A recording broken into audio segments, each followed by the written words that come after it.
where he cut himself a nice thick slice of white bread that he'd purchased at the bakery on his way home from work earlier that day. It was fresh and soft, with a light flaky crust. White bread like this was a luxury that very few German citizens were privileged to enjoy, but he was a high-ranking official in the Nazi Party working for the Gestapo. He didn't need to eat that terrible brown bread that the regular population of German people was told they must eat if they were loyal to the party. "That brown bread is made with sawdust," he thought as he shook his head in disgust. Then he slathered a thick mound of real butter onto his bread, another luxury denied the general population. Good food was a luxury, and good German Hausfraus were taught to prepare meals with inferior ingredients these days so that better quality food could be given to the soldiers who fought for the fatherland. Although Ulf knew that the better food never made it that far.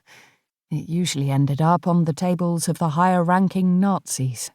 Still, every good German family was told they must make these sacrifices for their country. For a mere second, Ulf felt a slight pang of guilt when he thought about the brown bread and the loyal Germans who served it to their children. But the guilt was soon fleeting, and he grew tired of caring about anything. Once, he'd been devoted to Hitler and the Nazi vision for the fatherland, but as time passed, he saw the faults in the Nazi Party. Hitler did not keep his promises to the German people. He was a liar, and Ulf could see through him. So now, Ulf was devoted to no other than himself, and was not about to give up any luxuries he could acquire. He'd just taken a bite of bread when the phone rang. He swallowed quickly, then, after wiping his hand on a kitchen towel, he picked up the receiver. "Hello?" "Ulf, it's Pippi. I have good news. We have plenty of dog cages, and I'm sure there will be no problem if you want to borrow one." "That's good. Very good." "I don't mean to pry, but I never knew you liked dogs," she said. "Oh, yes, I do. I've always liked dogs." He was telling the truth. He loved dogs, but that had nothing to do with his plan. In a cheerful voice, he continued, "I always wanted one, but I never had one as a boy. My stepmother refused to have any animals in the house. She said they were too dirty. She was afraid their fur would get all over her furniture."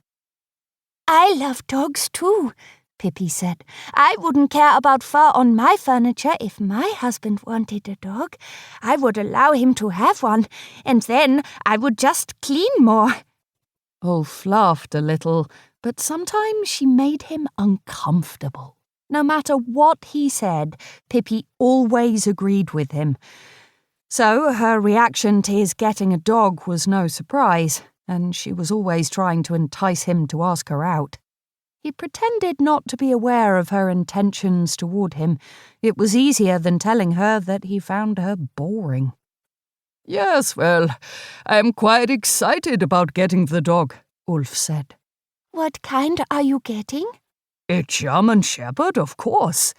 "A puppy?" "Yes." He was getting tired of her questions, but she was talking fast. He knew she didn't want to hang up the phone. She desperately tried to keep the conversation going, hoping it would result in him asking her to go out for a cup of coffee or a beer. "Are you getting the puppy through the party?" No. Actually, a friend of mine has a bitch who is having puppies. I'm going to take one." "Well, good for you. I would love to visit your house once you have the dog. I'd love to see her." "Yes, of course," he said. Now he was really ready to get off the phone. The last thing he wanted was to have to think of an excuse for why Pippi must never come to his home. So, before she could say another word, he said, "Well, thanks so much. Someone is at the door. I have to run. I'll see you tomorrow morning."